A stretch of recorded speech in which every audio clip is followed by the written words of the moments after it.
Hello crafters, I'm Flavia and welcome to day 1 of the Spellbinders 2024 Crafty Advent Calendar. I just cannot believe it is already December and I am thrilled that now I get to show you what's inside each one of these doors and create with them. Even though this is an Advent calendar, the contents of the Spellbinders Crafty Advent Calendar are not Christmas themed at all, and we will be able to create with these supplies all year round, making projects for many different occasions. I will be opening one box per day until December 24th, and today we will begin our countdown to Christmas with door number 1. As we can see here, behind door number 1, we have an adorable die set with 12 die plates included that we can use to create a hot air balloon and a sentiment banner that reads hello. To make sure I won't lose any of these tiny plates, I glued a piece of magnetic sheet to a piece of white cardstock that I cut to 5 by 5. In the back, I wrote some information about this set for future reference, and now I will glue this image that I cut out from door number 1 so I can use it as a guide to help me figure out how to glue the pieces together. This is how I store most of my die sets, and I love using magnetic sheets because it keeps each die plate in its place and I can see everything that I have so I can quickly find what I need. Off screen, I cut out all of the needed pieces using Spellbinders cardstock in the colors Pink Sand and Fruit Punch for the hot air balloon and the color Waterfall and Lagoon for the banners. For the small basket, I used the Spellbinders cardstock in the color Dune, and I'm using the Bearly Art Glue to glue these pieces together.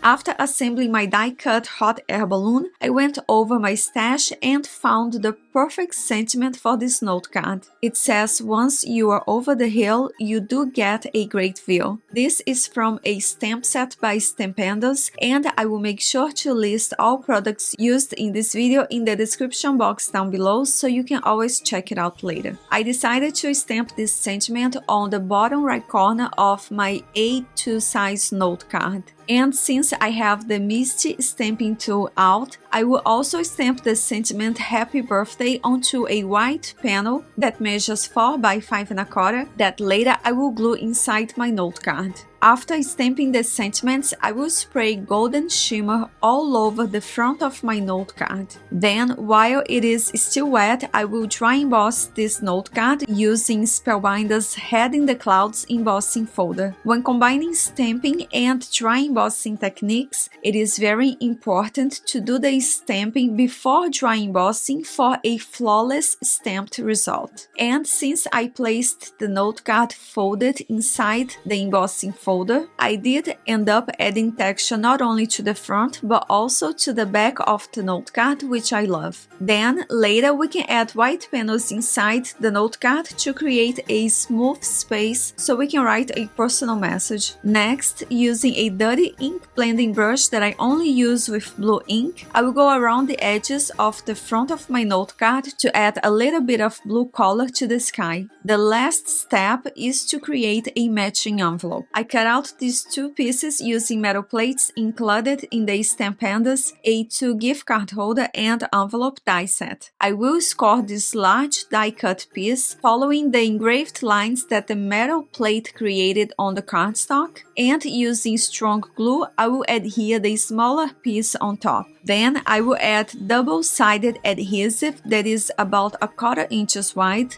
to the flap of the envelope to make it easier to seal it later. To decorate the flap of this pink envelope, I will add some die-cut banners, and at the last minute, I decided to go ahead and add the die-cut sentiment banner over the pink hot air balloon.